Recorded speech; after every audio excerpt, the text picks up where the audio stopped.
My name is Blaise, and I'm a director, animator, designer, and educator. When I started out, I started out this little kid growing up in the swamps in the Everglades in South Florida. I lived in this little trailer, and my world was so small. I had books. I had piles of National Geographic magazines. And I had the forest. I used to run around out in the woods and drawing the animals that I could find, anything that inspired me. But my world, like I said, was so small. And so as I went to college, my world opened up a little bit more. But it wasn't until I got in working at Disney and I was surrounded by so many amazing artists that my influences really, the influences really started to rub off on me.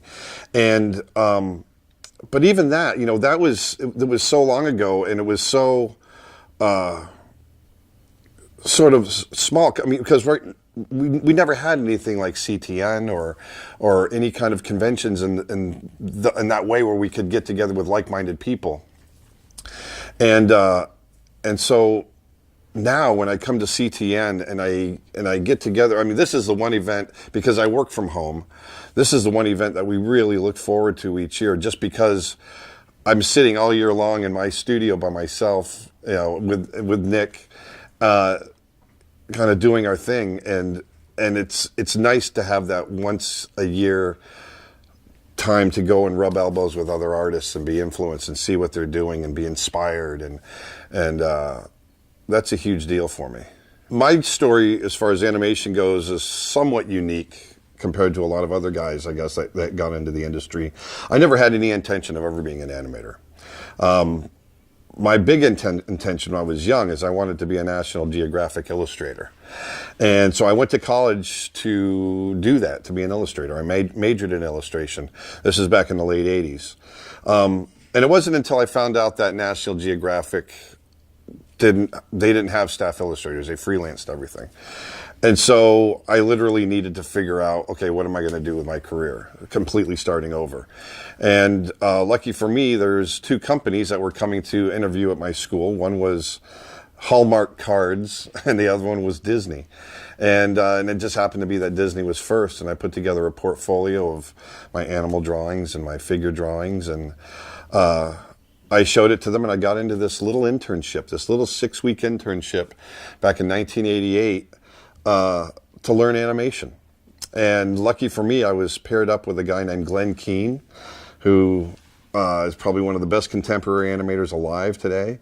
And it was interesting because he came from a similar background. He wanted to be a painter. He wanted to be an illustrator. And he was really influenced by classical art. And so we had that in common. And so when I sat down with him, he started talking to me about animation from a point of view that was pure inspiration, because that's what converted him, is the possibilities of what animation could be. And so he was able to kind of get that out and infuse it into me. And I remember sitting there for the first time meeting him, and within 10 minutes of talking with him, I realized that animation was the thing that I wanted to do for the rest of my life. I was completely converted. And but it was great because having this background in illustration, drawing, classical art, it really helped me, I think, come at animation from a different point of view than some of the other guys that I knew I came into animation. And so I think it gave me a little bit of an advantage, and that really helped a lot. I give a lecture called Persistence of Vision, and it's a talk about, just having this vision that persists, of wanting to create and wanting to just see where that drive takes you. And and I always tell everybody about that story and how I could be sitting there doing cards instead of animating right now. So who knows? It was interesting because it was crazy the way the whole thing worked out. Like I said, I didn't know animation at all before the 6 weeks, but the program itself, with Glenn mentoring, and there's several other animators that were involved as well, they were so successful at teaching us that Disney hired us. We went from not knowing animation to 6 weeks later, I was on a crew working. So I got like an entire degree concentrated into 6 weeks. It was amazing. And so we started, actually went back to school, and I finished up school for the next year. And then I was hired at the studio in Florida when Disney opened up their animation studio there in Orlando. And there's a lot of veteran guys that transferred from the Burbank studio out to the Florida studio, and they became our mentors. Mark Henn, there's quite a few guys, and it's interesting. There's a lot of people that got their starts there. The Bancroft brothers started out there. Byron Howard, who just collected the Oscar for Zootopia, was a tour guide there. He started out as a tour guide and worked his way through, and became who he is now. It was an amazing, a really amazing place to work, because it wasn't just the mentorship that we got. It was a really tight family, and we were all very young and hungry, and so we wanted to prove ourselves, and so we kind of cut our teeth on all the films through the 90s, and then we started doing our own films there with Mulan and Lilo and Stitch and Brother Bear. Yeah, it was pretty cool. It was hard to find a balance for a lot of us, especially we were all in our low to mid 20s and starting families, having babies, having children, and trying to work our way up through the ranks and make these films. And I know for me it was difficult sometimes, because I had a brand new wife, brand new children, and I'm doing 16, 18-hour days, and it could take a toll sometimes, but then when we were between projects and the movie came out, it was almost like a pregnancy. You want to get it out, and then all of a sudden you want to do it again. It was weird. I mean, it wasn't that way with us at all. The way I got Brother Bear, what got it off the ground, was after The Lion King came out, and it was so successful, Michael Eisner realized they didn't have another animal film in development. And he thought, well, we should make this big North American epic. And so they started making, I think they basically threw a dart at the wall and said, okay, bears. And so they started to develop something. They hired a couple of writers, but it didn't go anywhere. They ended up shelving it. And I found out about this project through another meeting that, I just found out, there's this project called Bears in development. And me being the animal guy that I am and was, I instantly was interested and wanted to find out more about it. And so I just kept pursuing Tom Schumacher, who was the head of the studio at the time, and I wouldn't let up about it. I wanted to know more about it. I wanted to work on it. I wanted to be, have some kind of influence on the film. And finally he just relented. He says, look, no one's working on it. You want to try? You want to, have you ever thought about directing? And I was just thinking about, animating or designing or something like that. And but he told me he liked the way I thought, and I used to do a lot of notes for a lot of the screenings and that sort of thing. And so I said, sure. I kind of molded over a little bit. It's funny because I actually molded over for a couple of days, because almost every film that I'd ever worked on up to that point, the first director that would come onto the film usually got fired, and they replaced him with someone else, and I didn't want to be the first director. But I decided, to take the chance. And one of the blessings and curses of me saying yes was I didn't know what I didn't know. I thought I knew how to make films. I'd done 5 or 6 movies up to that point as an animator, supervising animator. But I never had really constructed a story, from the ground up.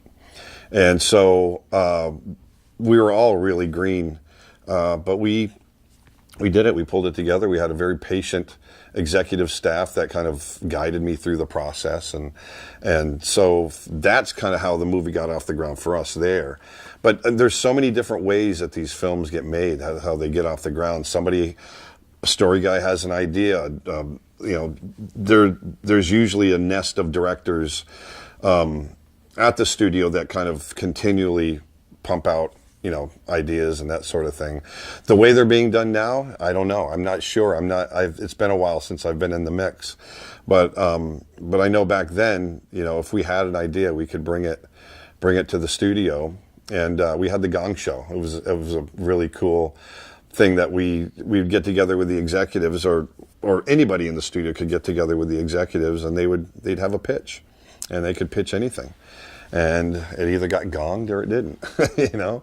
And so a lot of films were made, you know, out of the Gong Show even. So it was an interesting process in that there wasn't really a process. It was the ideas they really came from anywhere. I think the need to hold on is just me being sentimental. I think there's always going to be a place for what I grew up on, you know, the 2D animation. I remember sitting there animating on Beauty and the Beast, and Max Howard, who was the head of our studio at the time, came up to me and he goes, "Aaron, you know, in about 15 years, you're going to be doing that on a computer screen." I said, "No way, there's no way." And sure enough, 15 years later, I'm sitting with a Cintiq in my office animating on a computer screen. I still do 2D. I never learned 3D. For me, I get really excited about the possibilities now. I love the I love the ease the technology has offered me to get animation done, you know, for the ability to create short films and long films or whatever it is. VR I find really exciting. I never became a 3D animator. For me, I want it to be more tactile. I want to feel the animation come out of my hands. But like I said, the technology from a 2D standpoint has really afforded us the ability to create much more quickly. My business partner Nick Birch and I are creating a short film called Snow Bear, and we're doing it all ourselves. And it's all, you know, it's all pretty much self-contained with the technology that we have now. It's pretty cool. I mean, I think as an artist, yeah, that never goes away. And it's interesting, if you go into my office, my studio at home, I've got my old animation desk that I've had for the last 30 years, and it's sitting there and it's got all the paper on it. And then right next to it, I've got my computer desk, and it's got, you know, all the bells and whistles. And I go back and forth between the two. And that to me is important. I feel if I've been, you know, drawing digitally too long, I feel I get antsy. I start getting antsy, and I want to pull out the paper. I want to pull out a pencil or a paintbrush or a canvas or whatever it is. And so I find myself going back and forth quite a bit. And the interesting thing is, traditional media and digital media, the way I do it, each influences the other. My digital media has gotten better because of my traditional training, and the more I experiment digitally, it ekes its way into when I, you know, create traditionally, my painting and that sort of thing. And so that, my art has actually grown as a result. I know a lot of artists, people were talking about, you know, painting going away when the camera was invented and crazy things like that. And I don't know that it's ever going away, but I do see trends that disturb me a little bit, you know, nowadays. I meet, so, you know, because we do our online training and that sort of thing, we cross paths with a lot of young artists, a lot of students, and I'm pretty amazed by the number of students that have never worked with traditional media other than a pencil. They never painted. They're great Photoshop painters or Corel painter or whatever, digital work. They do a lot of that type of thing, but they don't pick up a paintbrush. They've never held a paintbrush. And that to me does worry me a little bit. But I don't know if I'm just being old fashioned or what. I mean, I know personally that by doing both, for me, I get better exponentially. There's definitely a process when you're working digitally that gives, you know, where you can correct mistakes quickly. You can cover up mistakes. You can fake it a lot of times a little bit more easily. And I think it might be creating, at the risk of sounding negative, some lazy artists. But I think the best artists, though, are still coming through, and the best ones are the ones that are jumping back and forth between traditional media and digital media, and letting each one kind of feed the other. To me, there's a tactileness to it. There's something about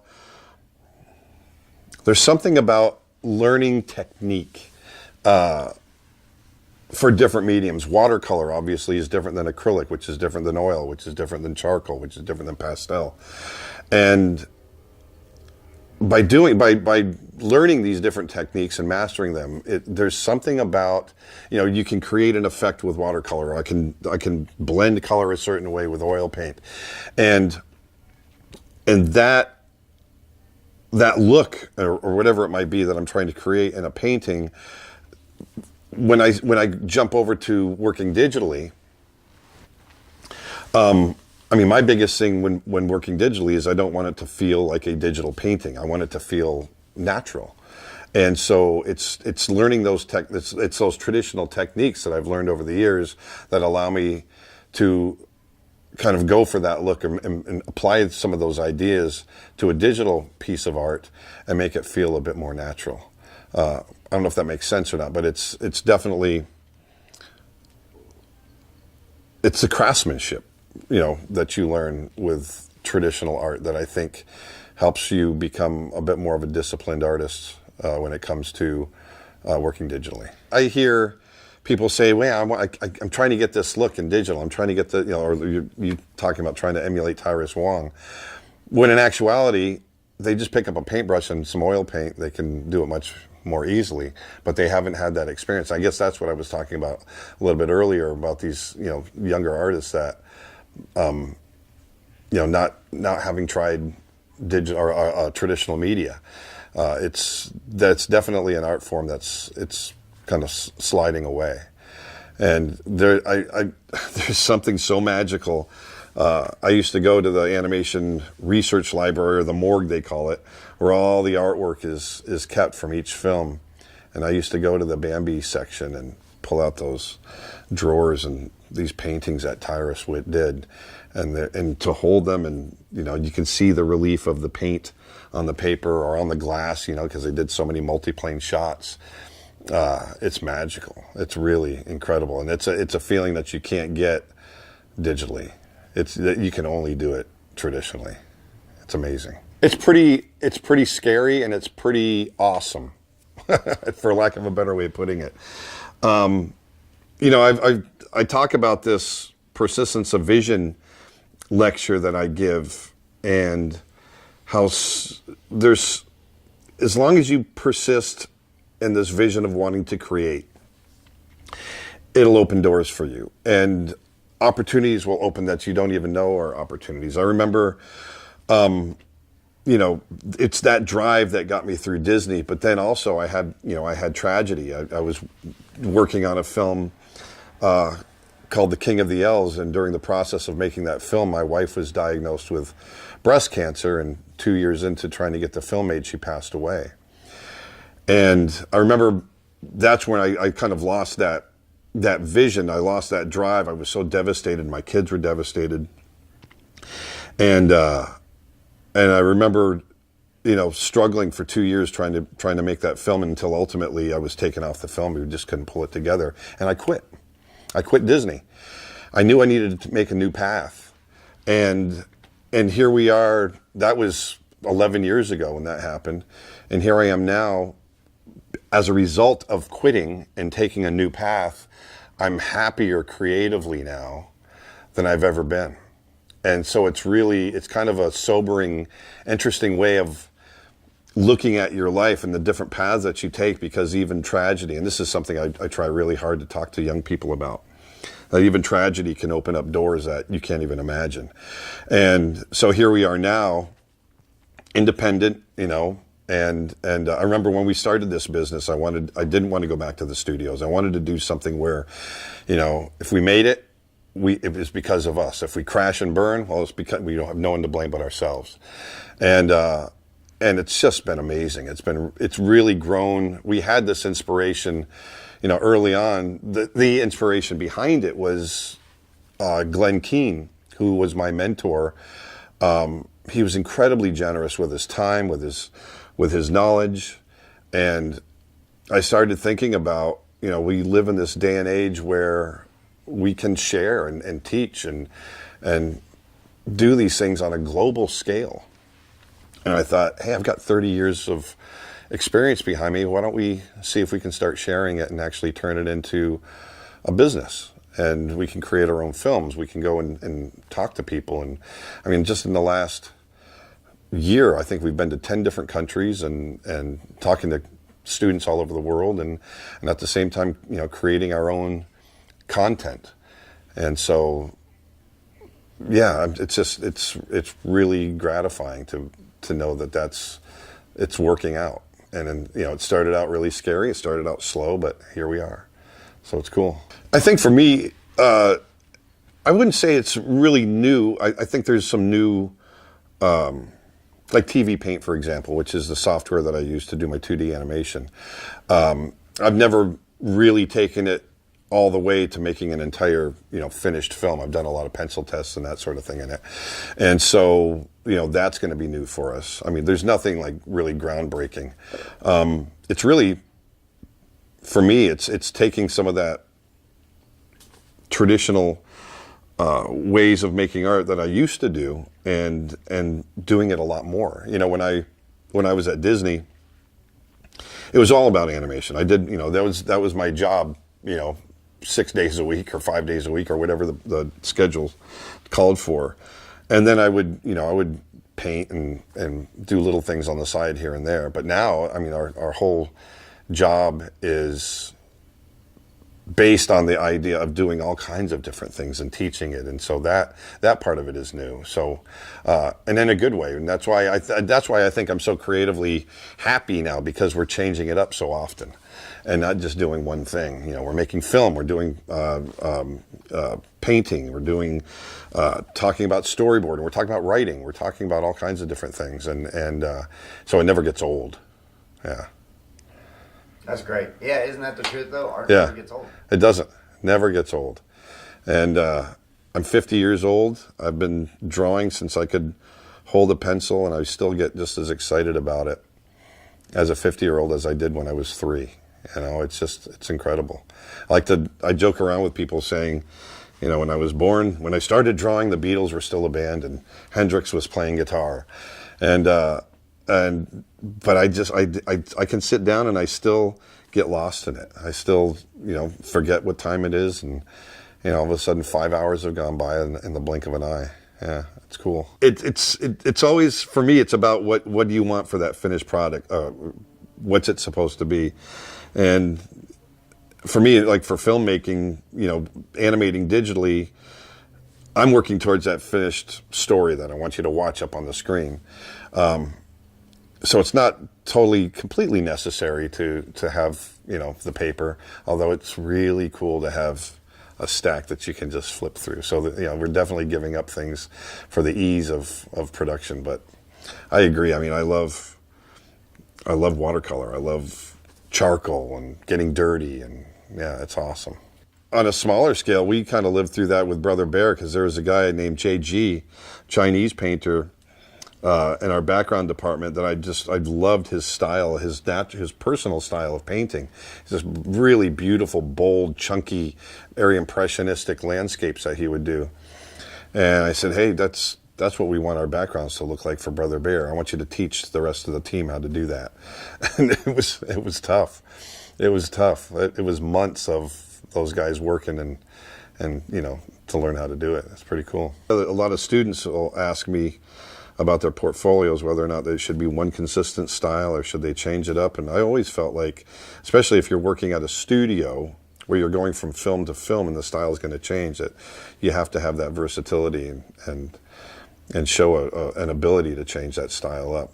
I mean, I remember going from Beauty and the Beast to Aladdin, two completely visually different films, and designing for each, it was tough. The studio that Nick Birch and myself developed is called Creature Art Teacher, and it's the art of Aaron Blaise, and it's primarily an educational website geared towards animation, design, different traditional media. But we're also continuing to create film, and we're currently in the process of doing a short film called Snow Bear, an 2D animated short about a polar bear that can't find any friends in the Arctic, so he makes his own friend and makes a snow bear. So it's a fun little project.